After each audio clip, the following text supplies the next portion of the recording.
রাজ্যে রাজবধূ। আমাদের এই রাজ্যে জাদু চর্চা করা নিষেধ। রাজাদেশ ভেঙে এই জাদুকর তার জাদু শিক্ষা বহাল রেখেছিল। মহারাজ তাকে রাজ্য থেকে বের করে দেন। আর আজ উনি প্রতিহিংসার কারণে আমার স্বামীকে বিনা দোষে পাখি আর মহারাজকে এই পুতুল বানিয়ে দিয়েছে। কি? আমি ঠিকই বলছি। আমি তাদের সুস্থ না করে প্রাসাদে ফিরে যাব না, আর এই আগুনে পুড়ে মরব। যাও, বেরিয়ে যাও এখান থেকে। এখানে আসার সাহস তোমার হলো কেমন করে? তবে তুমিও তো রাজকন্যা, মানে রাজ রক্ত পেয়েছি। এবার তুমিও প্রাণ নিয়ে যেতে পারবে না। দাঁড়াও কাপালি, আমি তোমাকে শক্তি দিয়েছিলাম, কিন্তু তুমি তার অপব্যবহার করেছো। আজ থেকে তুমি বনের সবচেয়ে নিকৃষ্ট প্রাণী কেঁচো হয়ে জীবনযাপন করবে। আমার স্বামী আর মহারাজার ওপর সব মায়াশক্তি তুলে নিন, অপশক্তির বাহক। বেশ, তাই হবে। তবে আমাকে তার দাম দিতে হবে মেয়ে। আমি যে কোনো মূল্য দিতে প্রস্তুত। বলুন, কি করতে হবে আমাকে? তোমার স্বামীকে সাথে নিয়ে এক যুগ বনে সাধারণ জীবনযাপন করতে হবে। আর আমার কথার অন্যথা হলে তুমি চিরকালের মতো তোমার স্বামীকে হারাবে। আমি রাজি। আর তখনই আগুন নিভে গেল, কাপালিক জাদুকর কেঁচো হয়ে গেল, আর মহারাজ রাজপুত্র আগের মতো হয়ে গেল।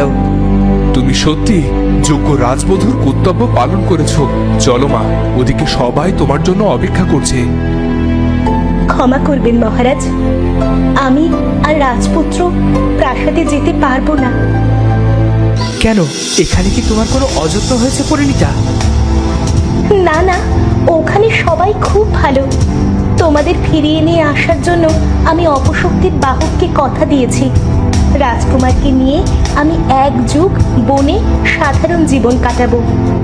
আর এই কথার অন্যথা হলে রাজকুমারকে হারাতে হবে চিরদিনের জন্য। কিন্তু পরিণীতা, তুমি তো রাজবধূ। রাজবধূর এমন জীবন কি মানায়? এক যুগ কেন মহারাজ, আমি রাজপুত্রকে পাশে নিয়ে সারা জীবন বনে কাটিয়ে দিতে পারবো। আমি তোমার বাবাকে কি বলবো? তিনি বড্ড কষ্ট পাবেন। আমি ভালো আছি জানলে বাবা মায়েরা খুশি হবেন। আপনি প্রাসাদে ফিরে যান, সামনেই কোটাল পুত্র আমাদের অপেক্ষা করছে। কুমার, নিজের খেয়াল রেখো, আর পরিণীতা মাকে কখনো কষ্ট দিও না।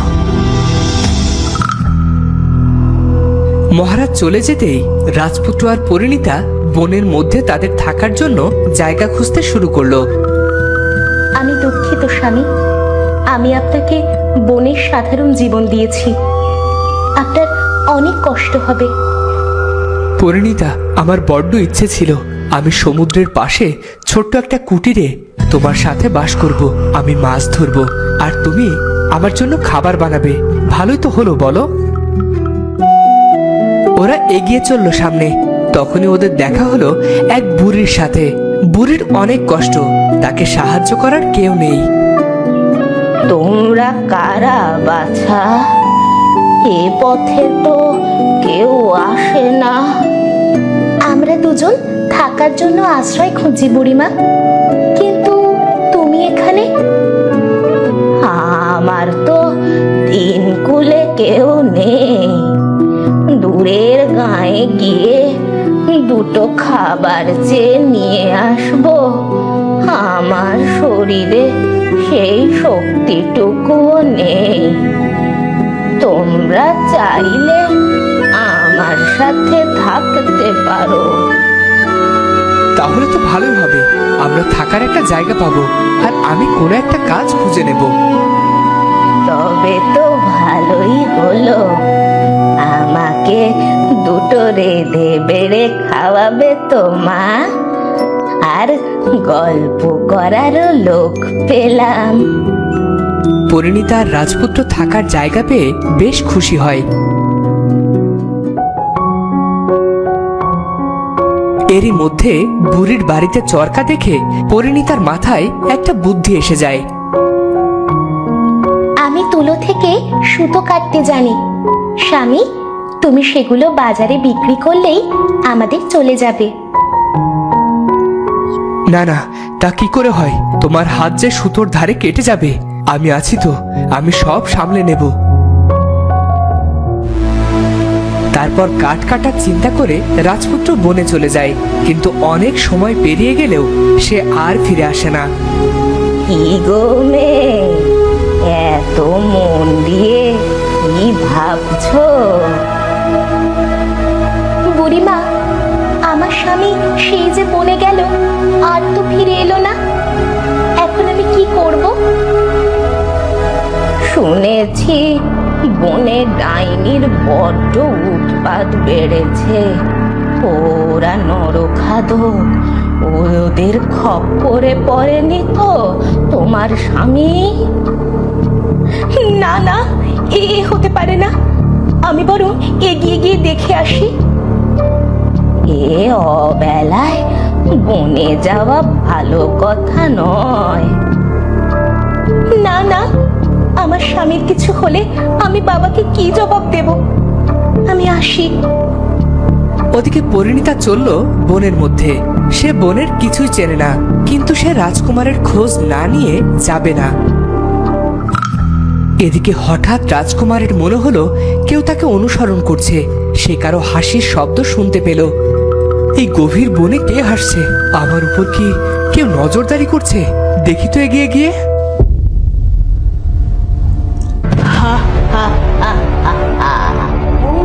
কে তুমি, আর আমার উপর নজরদারি কেন করছো? আমার নাম প্রেমলতা।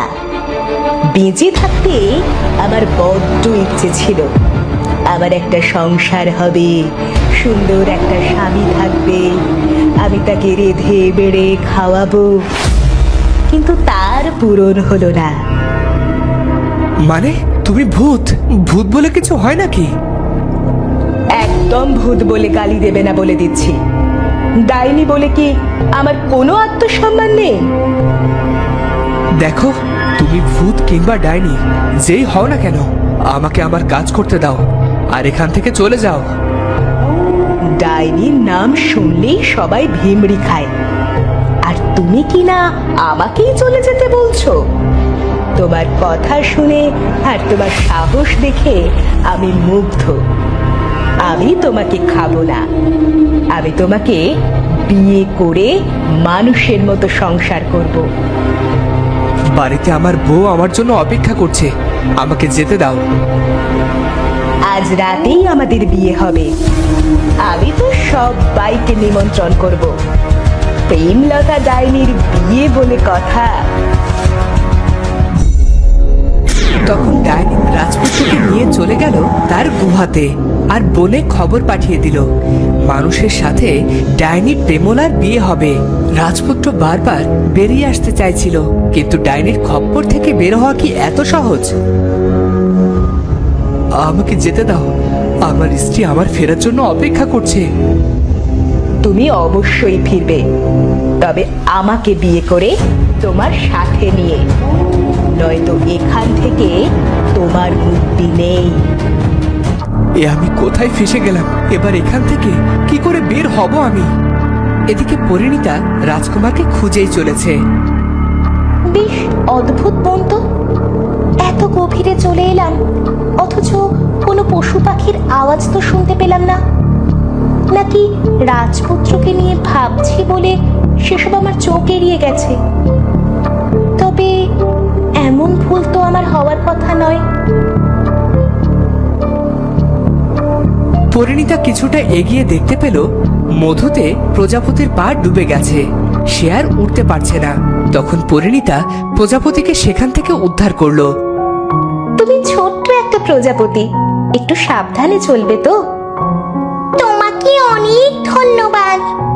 আসলে আজ ডাইনির বিয়ে, আমি ওই মধু ওর জন্য উপহার নিয়ে যাচ্ছিলাম, পথে পড়ে সব নষ্ট হয়ে গেল। ওদিকে হয়তো বনে সবাই চলে গেছে। ডাইনির বিয়ে এসব হয় কখনো?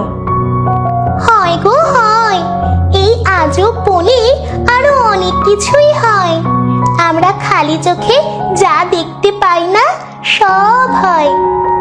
তবে ডাইনির বিয়ে হবে মানুষের সাথে, তাই তো সবার সেখানে যাওয়ার এত তাড়া। মানুষের সাথে ডাইনির বিয়ে? এ আবার কেমন বিয়ে? সেটা তো গেলেই দেখতে পারবে। তুমি যাবে আমার সাথে? যেতে তো মন টানছে, কিন্তু মনের মধ্যে আমার স্বামীকে আর খুঁজে পাচ্ছি না। ওকে তুমি দেখেছো কোথাও? সেও হয়তো ডাইনির বিয়ে দেখতে গেছে।